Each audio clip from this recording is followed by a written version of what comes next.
இங்க ஸ்கூல் படிக்கிற ஒரு பொண்ணு நைட்டு பார்ட்டினா என்ஜாய் பண்ணி முடிச்சதுக்கு அப்புறம் காலையில விடிஞ்சதும் எழுந்து பாக்குறா, ஏதோ தப்பா நடந்த மாதிரி தெரியுது. சரி வீட்டுக்கு போலாமேனு இவ கிளம்பி போயிட்டு இருக்கும் போது இவள ஒருத்தவன் வழி மறைச்சு நீ நைட்டு வேற ஹவுஸுக்கு வான்னு கூப்பிடுறான். அதுக்கு இந்த பொண்ணு நான் வரமாட்டேன்னு சொல்றப்ப நைட் அந்த வீடியோவை எடுத்ததை இவ கிட்ட காட்டி இவள பிளாக்மெயில் பண்றான். சரின்னு இந்த பொண்ணு சம்மதிச்சுட்டு இந்த வேர் ஹவுஸ்லயே வெயிட் பண்றா. அங்க இவனும் இந்த பொண்ணை தேடி வந்துடுறான். அந்த வேர் ஹவுஸ்க்கு இந்த பொண்ணு மட்டும் வந்திருக்கான்னு பார்த்தா இந்த பொண்ணோட அம்மாவும் வந்திருக்காங்க. உடனே இந்த வீடியோவை லீக் பண்ணிடுவேன்னு சொல்லி அவங்க அம்மாவை பிளாக்மெயில் பண்ணி அவங்க அம்மா கிட்ட தப்பா நடந்துக்க பாக்குறான். இதெல்லாம் பார்த்த இந்த பொண்ணு ஒரு ராடு கம்பி எடுத்து அவன் அடிச்சு அங்கேயே போட்டு தள்ளிடுறா. இந்த கொலையை மறைக்கிறதுக்காக இந்த பாடியை எடுத்துட்டு போய் இவங்க கார்டன்லயே புதைச்சிடுறாங்க.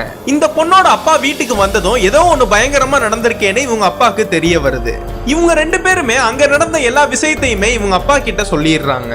ஆனா இவங்க கொன்னவனோட அம்மா ஒரு பெரிய போலீஸ் சீஃப்னு யாருக்குமே தெரியாது. அவங்க அம்மாவும் தன்னோட பையனை காணோன்னு வலை வீசி தேட ஆரம்பிக்கிறாங்க. அடுத்த நாள் இந்த பொண்ணோட அப்பா அந்த பையன் வந்த காரை எடுத்துட்டு போய் யாருக்குமே தெரியாம ஒரு தண்ணிக்குள்ள இறக்கிடுறாரு. ஆனா சீக்கிரமாவே அந்த பையனோட அம்மா அவங்க காரையும் கண்டுபிடிச்சிடுறாங்க. அதனால அந்த போலீஸ்கார அம்மாவும் முழு போர்ஸையும் பயன்படுத்தி அந்த பையனை தேட சொல்றாங்க. அடுத்து இந்த காரை ஓட்டிட்டு போனவரு இந்த சின்ன பொண்ணோட அப்பா தான்னு கண்டுபிடிக்கிறாங்க. இதெல்லாம் கண்டுபிடிச்சது மட்டும் இல்லாம இவங்க ஃபேமிலியவே அரெஸ்ட் பண்ணி ஒவ்வொரு ஆளையும் விசாரிக்க ஆரம்பிக்கிறாங்க. இவங்க எப்படி கேள்வி கேட்டாலும் சொல்லி வச்ச மாதிரி ஒரே மாதிரியே தான் பதில் சொல்றாங்க.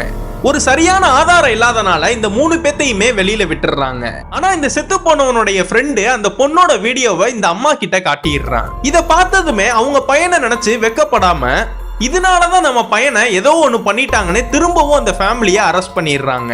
இந்த படத்தை எங்கேயோ பார்த்த மாதிரி இருந்தா அந்த படத்தோட பேரை கீழே கமெண்ட்ல சொல்லிட்டு போங்க. தெரிஞ்சிடுச்சா?